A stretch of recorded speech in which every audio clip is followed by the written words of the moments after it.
हाँ तो दोस्तों, इस वीडियो के अंदर हम प्रथम ईपीसी प्रोजेक्ट के आईपीओ के बारे में बात करेंगे और जानेंगे कि इस आईपीओ के अंदर आपको कितना लिस्टिंग गेन मिल सकता है और आपको इस आईपीओ के अंदर अप्लाई करना चाहिए या नहीं। चलिए शुरू करते हैं। तो देखिए, सबसे पहले हम ये जानेंगे कि ये कंपनी क्या काम करती है। तो देखिए, जो कंपनी है 2014 में ये कंपनी स्टार्ट हुई थी, यानी कि लगभग अगर हम देखेंगे तो 9 से 10 साल ये कंपनी को स्टार्ट हुए हो चुके हैं।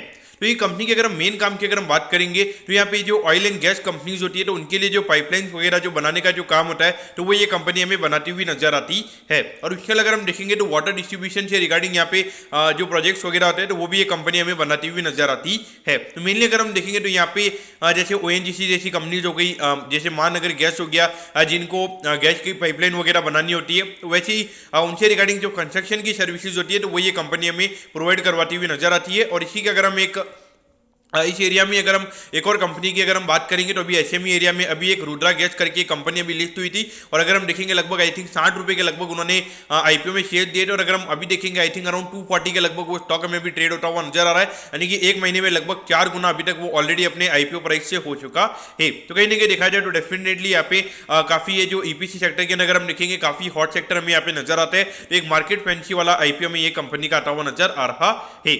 अगर हम कंपनी के प्रोजेक्ट की अगर हम बात करेंगे तो लगभग 12 से भी ज्यादा प्रोजेक्ट्स ये कंपनी ने ऑलरेडी अभी तक कंप्लीट कर लिए और अभी अगर हम देखेंगे अभी अराउंड 6 प्रोजेक्ट्स हमें कंपनी के अंडर ऑर्डर इन हैंड में भी कंपनी का नजर आता है।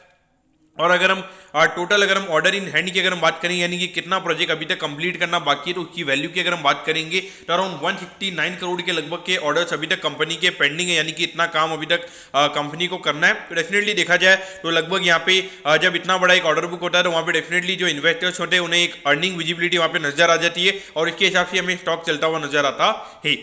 अगर हम एम्प्लॉइज की अगर हम बात करेंगे तो 442 एम्प्लॉइज ये कंपनी के अंदर हमें काम करते हुए नजर आते हैं। लेकिन देखिए, कंस्ट्रक्शन एरिया के अंदर ये कंपनी हमें काम करती हुई नजर आती है तो वहाँ पे जो लोअर वेजेस वाले एम्प्लॉइज होते हैं तो वो यहाँ पे मेरे ख्याल से ये कंपनी के अंदर हमें काम करते हुए नजर आते हैं। अगर हम यहाँ पे ऑब्जेक्टिव की अगर हम बात करेंगे यानी कि जो आईपीओ से कंपनी को पैसा मिलने वाला है उसे कंपनी कैसे यूटिलाइज करेगी, तो देखिए यहाँ पे कंपनी को कुछ मशीनरी वगैरह यहाँ पे कंपनी को बाय करनी है तो उससे रिगार्डिंग यहाँ पे कंपनी का आईपीओ में आता हुआ नजर आ रहा है। और उसके अलावा अगर हम देखेंगे तो वर्किंग कैपिटल के रिक्वायरमेंट यानी कि जो डेली टू डेली कैश के रिक्वायरमेंट होते हैं उसके रिगार्डिंग यहाँ पे कंपनी का आईपीओ में आता हुआ नजर आ रहा है। और बाकी अगर हम देखेंगे तो पब्लिक इशू के एक्सपेंसिस यानी कि जो आईपीओ से रिलेटेड यहाँ पे कंपनी को एक्सपेंसिस लगेंगे वो भी कंपनी हमें इसी से यूटिलाइज करती हुई नजर आएगी। तो मेनली अगर देखा जाए तो यहाँ पे ये जो ईपीसी कंपनीज होती है ना मेनली वर्किंग कैपिटल की रिक्वायरमेंट रहती है। तो यहाँ पे मेरे ख्याल से देखा जाए अगर वर्किंग कैपिटल इनको अच्छा खासा अगर 5 से 6 महीने का मिल जाएगा तो वहाँ पे ऑर्डर एग्जीक्यूट करने में डेफिनेटली इनको यहाँ पे ज़्यादा दिक्कत नहीं होगी। अब अगर हम यहाँ पे कंपनी के प्रमोटर्स की अगर हम बात करेंगे तो नयन कुमार मनु भाई पंसूरिया जी हमें यहाँ पे कंपनी के प्रमोटर नजर आते हैं। और इसके अलावा प्रतीक कुमार मगनलाल जी विकारिया जी हमें कंपनी के प्रमोटर नजर आते हैं। अगर हम कंपनी के फाइनेंशियल्स की अगर हम बात करेंगे तो देखिए लगभग 30 करोड़ के लगभग का रेवेन्यू का नंबर कंपनी का 2021 में था। फिर अगर हम 2022 में अगर हम बात करेंगे तो लगभग 50 करोड़ के लगभग का रेवेन्यू का नंबर कंपनी का था। और अगर हम 2023 में अगर हम देखेंगे तो 51 करोड़ के लगभग ये नंबर हमें नजर आता है, यानी कि 2022 के कंपेरिजन में 2023 में हमें कोई ग्रोथ देखने को नहीं मिली है। और अगर हम 2021 की भी अगर हम बात करेंगे तो लगभग यहाँ पे 6 महीने कोविड था तो उसके हिसाब से अगर हम देखेंगे तो पिछले 3 साल में कोई इतना ज्यादा ग्रोथ का नंबर हमें देखने को नहीं मिला है।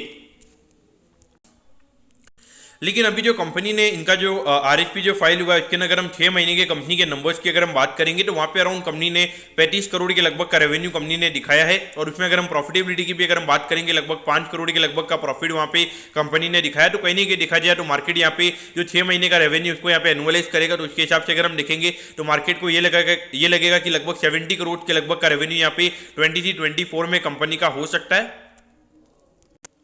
और 70 करोड़ के रेवेन्यू पे अगर हम बात करेंगे तो लगभग 10 करोड़ के लगभग का प्रॉफिट यहाँ पे कंपनी का ये इस फाइनेंशियल ईयर में हो सकता है। अगर हम प्रॉफिटेबिलिटी की बात करेंगे तो यहाँ पे लगभग 1 करोड़ 12 लाख रुपए के लगभग कंपनी का नंबर था। फिर ये नंबर हमें 4 करोड़ 41 लाख रुपीज के लगभग ये नंबर हमें होता हुआ नजर आया था। और उसके बाद अगर हम देखेंगे तो रेवेन्यू का नंबर ऑलमोस्ट फ्लैट है, लेकिन अगर हम प्रॉफिटेबिलिटी की बात करेंगे तो यहाँ पे ये नंबर 7.64 करोड़ के लगभग ये नंबर हमें नजर आता है, यानी कि लगभग अगर हम देखेंगे 3 करोड़ से ज्यादा यहाँ पे कंपनी ने नंबर यहाँ पे बढ़ाया है। तो कहीं नहीं देखा जाए तो एक बार के लिए नंबर बढ़ सकता है, क्योंकि यहाँ पर अगर हम देखेंगे 2023 वाला जो फाइनेंशियल ईयर था वहाँ पे जो रॉ मटेरियल की कॉस्ट थी वो एक बार के लिए थोड़ी हमें कम होती हुई नजर आई थी। उसकी वजह से हो सकता है कि यहाँ पे थोड़ा मार्जिन इंप्रूवमेंट कंपनी का हुआ होगा, लेकिन क्या मालूम इतना ज्यादा मेरे ख्याल से इंप्रूव नहीं होगा जितना यहाँ पे कंपनी ने दिखाया है। तो वहाँ पे थोड़ा बहुत मैनिपुलेशन मेरे ख्याल से कंपनी के नंबर्स में यहाँ पे हुआ है, ऐसा मुझे यहाँ पे लगता है। अब अगर हम यहाँ पे आईपीओ की डिटेल्स के बारे में अगर हम बात करेंगे तो 11 मार्च को ये आईपीओ में स्टार्ट होता हुआ नजर आएगा और 13 मार्च को ये आईपीओ में क्लोज होता हुआ नजर आएगा। तो देखिए पुणे स्टॉक वाला जो आईपीओ वो 12 तारीख को हमें बंद होता हुआ नजर आएगा और उसका रिफंड हमें 14 तारीख को आता हुआ नजर आएगा। तो जो लोग यहाँ पे पुणे ई स्टॉक में अप्लाई कर रहे हैं तो वो डेफिनेटली यहाँ पे ये आईपीओ के अंदर अप्लाई नहीं कर पाएंगे। 75 के कट ऑफ प्राइस पे ये कंपनी हमें शेयर देती हुई नजर आ रही है। 1600 शेयर्स का हमें यहाँ पे लॉट नजर आता है, यानी कि आई थिंक अराउंड 1,20,000 रुपये आपको यहाँ पे एक लॉट को अप्लाई करने के लिए लगने वाली है। अगर हम इश्यू साइज की अगर हम बात करेंगे अराउंड 37 करोड़ 50 लाख रुपीज के लगभग का आईपीओ में यहाँ पे नजर आता है और जिसमें अगर हम रिटेल कोटा की अगर हम बात करेंगे अराउंड 35% के लगभग का रिटेल कोटा है, यानी कि लगभग 13-14 करोड़ के लगभग का रिटेल कोटा हमें यहाँ पे कंपनी का नजर आता है। और ये जो कंपनी है कंपनी हमें एनएससी के एसएमई प्लेटफॉर्म पे ये कंपनी हमें लिस्ट होती हुई नजर आएगी। अगर हम टाइम टेबल के बारे में अगर हम बात करेंगे तो देखिए 14 तारीख को आपको पता चल जाएगा कि आपको अलॉटमेंट मिला है या नहीं। अलॉटमेंट नहीं मिलता तो 15 तारीख को आपको रिफंड मिल जाएगा और 15 तारीख को आपके डीमैट अकाउंट में शेयर आ जाएंगे अगर आपको अलॉटमेंट मिलता है और 18 तारीख को ये कंपनी हमें लिस्ट होती हुई नजर आएगी।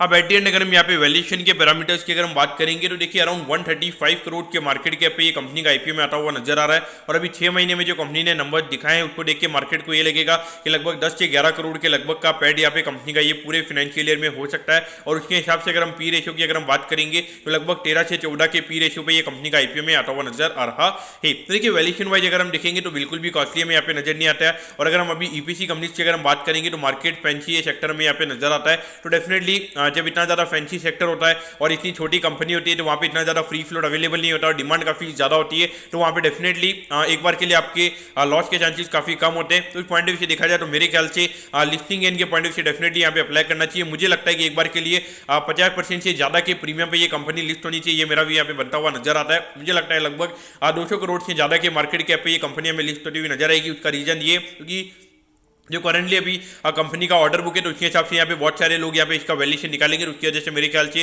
इसकी डिमांड काफी अच्छी खासी रहेगी। और 200 करोड़ के नीचे अगर मार्केट में कोई अनसर्टेनिटी नहीं होती तो मेरे ख्याल से कोई इसको भाव नीचे करके भी नहीं बेचेगा। तो इस पॉइंट से डेफिनेटली मेरे ख्याल से आपको यहाँ पे लिस्टिंग के लिए अप्लाई करना चाहिए। और आपके लिए एक प्लस पॉइंट यहाँ पे ये भी रह सकता है, अगर पुणे स्टॉक के अंदर अगर काफी ज्यादा लोग अगर अप्लाई कर देते तो वहाँ पे कहीं ना कहीं यहाँ पे ये जो आईपीओ रहेगा इसके अंदर जो अलॉटमेंट के चांसेस जाएंगे वो यहाँ पे काफी ज्यादा रह सकते हैं। तो उसके हिसाब से आपको यहाँ पे थोड़ा ईगल जैसे आपकी निगाह होनी चाहिए। अगर आपको लगता है कि कहीं ना कहीं यहाँ पर अगर आपके अलॉटमेंट के चांसेस अगर ज्यादा बन रहे हैं और वहां पर अगर आपको थोड़ा बहुत भी कम पैसा अगर आपको मिल रहा है वो भी अगर आपको चलेगा, लेकिन अगर आपको अलॉटमेंट के चांसेस जहां पे ज्यादा है मेरे ख्याल से वहां पर आपको अप्लाई करना चाहिए। तो मेरे ख्याल से लिस्टिंग इनके लिए डेफिनेटली अप्लाई करना चाहिए। बाकी लॉन्ग टर्म के पॉइंट ऑफ व्यू अगर हम देखेंगे तो मुझे लगता है कि यहाँ पे जितनी भी ईपीसी कंपनीज है तो यहाँ पे मेनली गवर्नमेंट ऑर्डर्स काफी ज्यादा हैं और मुझे लॉन्ग टर्म के पॉइंट ऑफ व्यू यहाँ पे ये दिक्कत बनती हुई नजर आ रही है कि अभी अगर हम देखेंगे इलेक्शन वाला ईयर है, पिछले साल अगर हम देखेंगे तो गवर्नमेंट का जो कैपेक्स है वो यहाँ पे काफी ज्यादा हुआ है।